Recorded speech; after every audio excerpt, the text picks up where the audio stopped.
Buenos días. A continuación, vamos a ver los fragmentos de las exposiciones de los representantes de los países de Argentina, Estados Unidos, Cuba, Brasil y China, en sus conferencias en la cumbre G21, organizada por el Instituto Marcelino Champagnat de la ciudad de Río Tercero, Córdoba. En dichas exposiciones, los representantes consulares de cada país expresaron sus convicciones y posturas derivadas de los modelos económicos adoptados en cada país, ya sea el modelo capitalista o socialista, en relación a los siguientes tópicos: economía, política, salud y educación. A continuación, comenzaremos por el representante de Argentina y así sucesivamente los demás países. Muchas gracias. Buenos días. Para dar inicio a este debate les voy a hablar sobre la economía y la política de la nación argentina. Esta aplica un modelo de desarrollo económico capitalista con inclusión social. La economía de Argentina es la segunda más grande de América del Sur, según los datos del 2020, solamente superada por Brasil. Junto con este, son los únicos países sudamericanos en integrar el G20, que reúne la mayoría de las economías más grandes, ricas e industrializadas del planeta. Con abundantes recursos naturales en energía y agricultura, el país tiene tierras agrícolas extraordinariamente fértiles, cuenta con importantes reservas de gas y litio y tiene un enorme potencial en energías renovables. Argentina es un país líder en producción de alimentos, con industrias de gran escala en los sectores de agricultura y ganadería vacuna. Sin embargo, la volatilidad histórica del crecimiento económico ha impedido el desarrollo del país. La pandemia del COVID-19 y el aislamiento social como forma de combatirla agravaron la situación. Para hacerle frente a esta situación, se ha priorizado el gasto social a través de diversos programas, entre los que se destaca la Asignación Universal por Hijo, un programa de transferencias que alcanza aproximadamente 4 millones de niños y adolescentes hasta 18 años, el 9,3% de la población del país. En 2020, el gobierno ha logrado concluir el proceso de reestructuración de su deuda en moneda extranjera, tanto local como externa, despejando significativamente el perfil de vencimientos para los próximos 8 años. A su vez, las autoridades están avanzando en conversaciones con el Fondo Monetario Internacional para acordar un nuevo programa para los próximos años. Si hablamos de la salud y del manejo de la pandemia, podemos decir que para hacerle frente a esto, el sistema de salud argentino aumentó en más del 40% la disponibilidad de unidades de terapia intensiva, lo cual implicó sumar camas, recursos humanos capacitados y equipamiento para brindar atención a los pacientes críticos. Esto fue disponible gracias al esfuerzo de la comunidad durante el aislamiento social preventivo y obligatorio y del seguimiento de las recomendaciones establecidas en cada lugar de la residencia.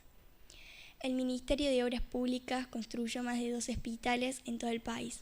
El Ministerio de Ciencia, Tecnología e Innovación, el CONICET y a la comunidad científica del país elaboraron kits de diagnóstico y serológicos y el estudio del uso de suero equino como potencial tratamiento de COVID-19 para la disminución y la propagación del virus en el organismo.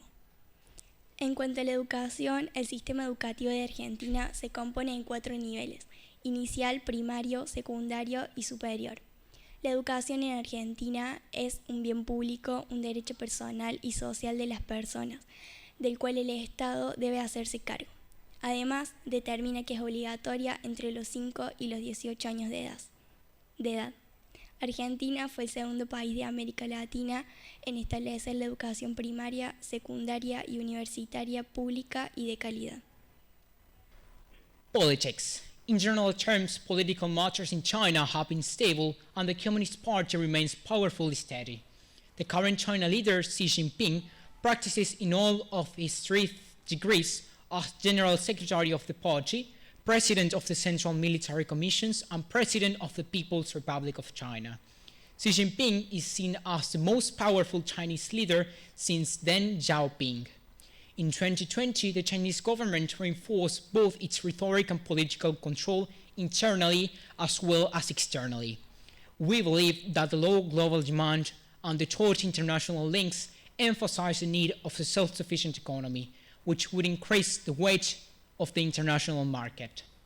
In 2021, the oncoming challenges represented the COVID-19 pandemic's effect on the social, economic, and sanitary spheres. The Chinese Communist Party is the only political party in China. Although there are 8 small additional parties, they are still controlled by the CCP.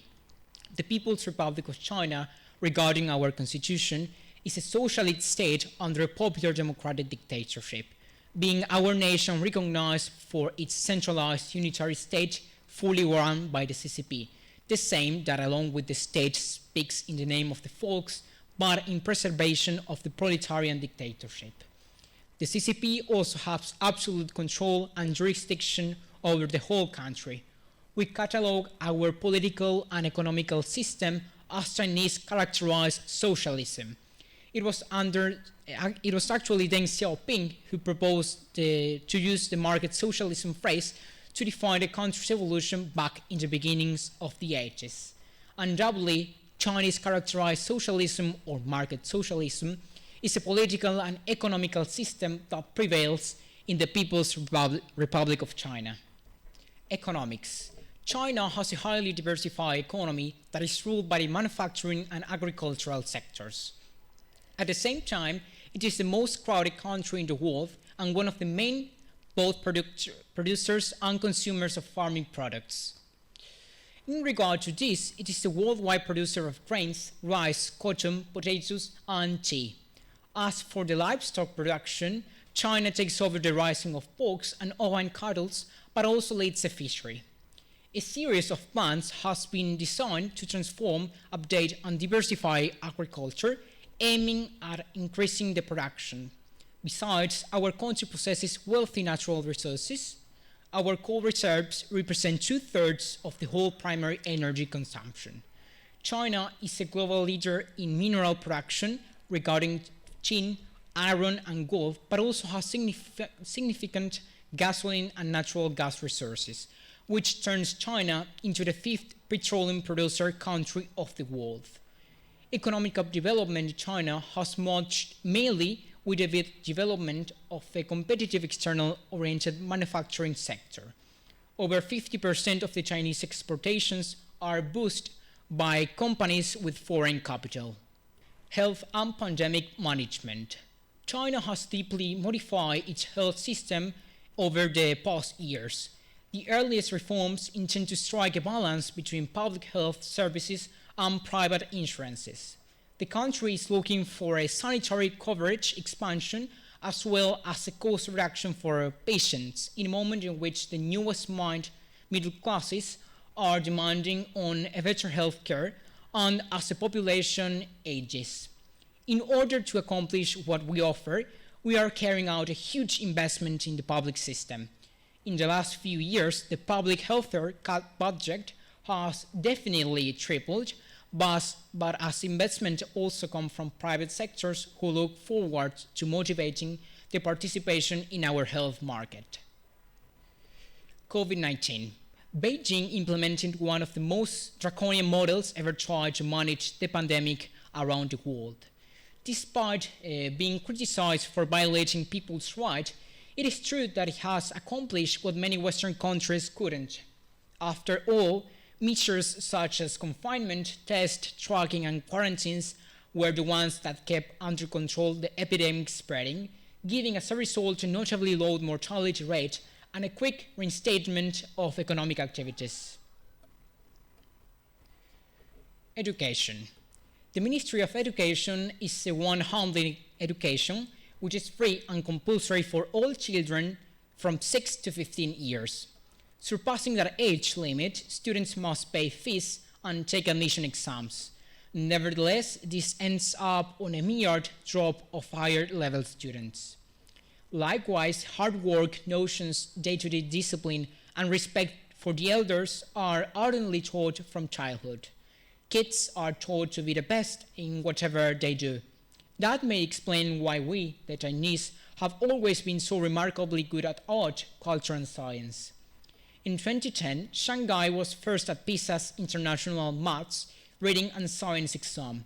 Surprisingly, that was the first year China took part in the activity. In regard to university level, the Chinese government carried out a project to boost higher education, accomplishing a great number of graduates over the last decade. Thereby, China raised a wide line of professionals expanding over the world. Bom dia! O Brasil é a nona maior econômica do mundo. O país ainda está trabalhando para se construir depois da regressão ocorrida há 6 anos, quando a economia contraiu quase 7%. Posteriormente, a economia brasileira apresentou uma recuperação lenta, mas contínua, que foi posteriormente interrompida pela eclosão da pandemia Covid-19. Para mitigar o impacto da Covid-19, o governo implementou uma série de medidas fiscais, adicionando 12% ao PBI, que incluirão aumentos dos gastos como a saúde, renda temporária para sustentar as famílias de baixa renda, incentivos fiscais temporários para trabalhadores que foram temporariamente dispensados ou cujas horas de trabalho foram cortadas. Impostos e taxas mais baixas para suplementos médicos essenciais e novas transferências do governo federal para os governos estaduais. O país continua enfrentando problemas sociais e apresenta um dos maiores níveis de desigualdade do mundo. Embora o Brasil tenha tirado 28 milhões de pessoas da pobreza nos últimos 15 anos, 10% da população ainda vive nela, enquanto os 5% mais ricos do país têm a mesma renda dos 95% restantes. O Brasil possui recursos naturais abundantes e uma economia relativamente diversificada. É o maior produtor mundial do café, cana-de-açúcar e laranja, e um dos maiores produtores mundiais de soja, com florestas cobrindo metade do país e a maior floresta tropical do mundo. O Brasil é o quarto maior exportador de madeira do mundo. Além disso, o Brasil abriga o maior gado comercial do mundo. O país também atrai muitos grupos multinacionais das indústrias de alimentos e biocombustíveis. No entanto, embora a agricultura representa 40% das exportações, contribui relativamente pouco para o PBI e emprega apenas 9% da população. Embora a economia brasileira tenha sido fortemente afetada pela pandemia de Covid-19, o setor agrícola, especialmente a agricultura de exportação, permaneceu como o setor mais estável em 2020. O Brasil também é uma grande potência industrial e tem se beneficiado muito de sua riqueza mineral. O país é o segundo maior exportador mundial de ferro e um dos maiores produtores mundiais de alumínio. Como produtor de petróleo, o Brasil pretende se tornar independente em energia, num futuro próximo, com reservas que podem torná-lo um dos 5 maiores produtores de petróleo do mundo.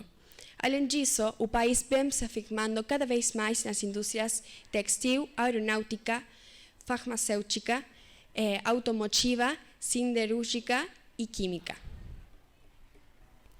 Nosso presidente de extrema-direita, Jair Bolsonaro, assumiu o cargo em janeiro de 2019 e, desde então, tem que enfrentar um país polarizado, no qual o impacto da profunda regressão de 2015 ainda é visível. Embora as políticas de Bolsonaro sejam polêmicas e continuem a polarização, a sociedade brasileira entre apoiadores e detratores do presidente. A resposta econômica inicial a sua vitória foi positiva. É uma república federal baseada na democracia parlamentar. A Constituição brasileira confere importantes poderes ao governo. O sistema educacional do Brasil teve melhorias significativas tanto na frequência às aulas quanto no desempenho dos alunos e agora é considerado um dos melhores sistemas de toda a América Latina. Tocando ahora el tema de salud, el Sistema Nacional de Salud cubano depende del Ministerio de Salud Pública de Cuba. El ministerio cubre las funciones de atención médica, asistencia para ancianos, discapacitados, control higiénico, epidemiológico, formación de profesionales y la producción y distribución de medicamentos. Todos los cubanos se atienden gratis. Los gastos que asumen los ciudadanos son los medicamentos para pacientes ambulatorios, las prótesis auditivas, estomatológicas ortopédicas y las lentes, sillas de ruedas, muletas y artículos similares, aunque a precios subsidiados por el Estado, y la mayoría de las personas reciben ayudas extras. Cuba, en 2008, tiene el porcentaje más reducido de mortalidad infantil en los países en desarrollo. Según la Organización Mundial de la Salud, hay un doctor por cada 170 residentes en Cuba. Históricamente, Cuba ha tenido un alto número de médicos. En 1957, Cuba ocupaba el tercer lugar en América Latina y estaba por delante de muchos países de Europa. También ha tenido numerosos centros de educación médica. Es habitual la llegada de estudiantes de América Latina a estudiar medicina en Cuba. De hecho, se han firmado acuerdos para cambiar estudios por alimentos. Con respecto a la educación, la Universidad de La Habana fue fundada en 1727, luego del triunfo de la Revolución de 1959. El gobierno nacionalizó todas las instituciones educativas y creó un sistema operado exclusivamente por el Estado. El gobierno de la isla considera que la educación como uno de los máximos logros de la Revolución Socialista. Sin embargo, antes de la Revolución, la isla era una de las naciones latinoamericanas con una mejor sólida base educativa. Durante la dictadura de Fulgencio Batista, las cifras no están claras ni pueden ser comprobadas. En lo que respecta a política, la actual Constitución de Cuba, reformada en el año 2003, establece que Cuba es un Estado socialista de manera irrevocable, impidiendo cualquier modificación del régimen socioeconómico. Desde el triunfo de la Revolución en 1959, Cuba fue dirigida por Fidel Castro, primero como primer ministro y luego como presidente. Después sería presidido por su hermano Raúl Castro y en la actualidad Cuba se encuentra al mando de Miguel Díaz-Canel. Es el primer dirigente cubano nacido después de la Revolución Cubana que ha alcanzado dichos puestos. Respecto a la pandemia, en Cuba se ha logrado controlar los casos de COVID-19, por debajo de 1.000 casos diarios hasta fines de marzo de 2021. Cuba manejó una posición más flexible en cuanto al COVID-19 comparado con países como Argentina, que tuvieron periodos de cierre total en los cuales no se podía abandonar sus casas, no se podía permanecer en lugares públicos y los bares estaban cerrados. Sin embargo, Cuba cerró por completo el turismo y la caída de este ingreso se estima en 1.800 millones de euros de pérdida. Además, un aumento del desempleo. A pesar de la mala organización económica y sanitaria, Cuba ha realizado 5 vacunas aptas para su sociedad: Soberana 1, Soberana 2, Soberana Plus, Abdala y Mambisa, las cuales presentan alta efectividad. Habana con un 100%, Soberana 2 con un 91,2%, y se han logrado aplicar masivamente a la población cubana. Respecto a la economía, Cuba sufre la peor crisis económica desde la ocurrida en los años 90, tras el colapso de la URSS. Antes del COVID-19, las autoridades insistían que la crisis era coyuntural, pero obviamente era estructural. Las causas de esta decadencia económica son 4, una interna y 3 externas. La interna es que hay un predominio y manejo central que gira en torno a las grandes empresas estatales, modelo que no ha podido triunfar en el mundo, incluyendo a Cuba. Durante el periodo de 2007 a 2017, Raúl Castro supo tomar medidas alentadoras, pero debido a su lentitud no pudieron llegar a sacar a Cuba adelante. Sumado a esto, la Asamblea, junto al presidente, ha tomado medidas que han sido muy criticadas como insuficientes por economistas cubanos. Las 3 causas externas vienen dadas por la exportación de profesionales, el envío de petróleo y la inversión de millones de euros. De estas 3 causas se acusan a Estados Unidos y a Venezuela. Sumado a esto, en la actualidad se le agrega el mal manejo de la pandemia con ciertas restricciones como la dificultad de importar materiales medicinales, barbijos, detergentes y servicios como el agua que llevó al cierre de hospitales. Una de las principales actividades económicas que ayuda a Cuba es el turismo, el cual se vio fuertemente afectado con la pandemia. Cuba cerró por completo el turismo y la caída de este ingreso se estima en 1.800 millones de euros. Además, un descenso de 917 millones de euros en las remesas cubanos-americanos. Good morning. The United States is today one of the main world powers who, together with China, fight to obtain the first position in GDP. This is a consequence of its economic system, a capitalistic system that allows free commercialization with large investment in the technological and industrial aspects, and with the less possible intervention of the state. In our country, there are many international immigrations due to the amount of job opportunities and its GDP per capita, which gives a good living condition. When we talk about health, in our country, there is no health system. The COVID-19 pandemic that affected the whole world considers that our country was one with more cases and deaths due to disease. However, today it is one of the countries that has a total of 57% vaccinated of the population, including minors, and from September of this year will begin to apply third doses with the argument that the effectiveness of the injection decreases over time. Many Argentines were vaccinated in the United States with 2 doses of the Pfizer and Moderna vaccine. When we talk about education, each of the 50 states has its own Department of Education, which sets the rules for colleges. The nation has taught guilty universities and schools, where you can combine studies and sports in a very easy way. You speak perfect English, you can travel all over the country, study without any incumbents. You have a world-leading global prestige education, unlimited offer in student fields. Los esperamos en otra transmisión de la cumbre G21. Muchas gracias.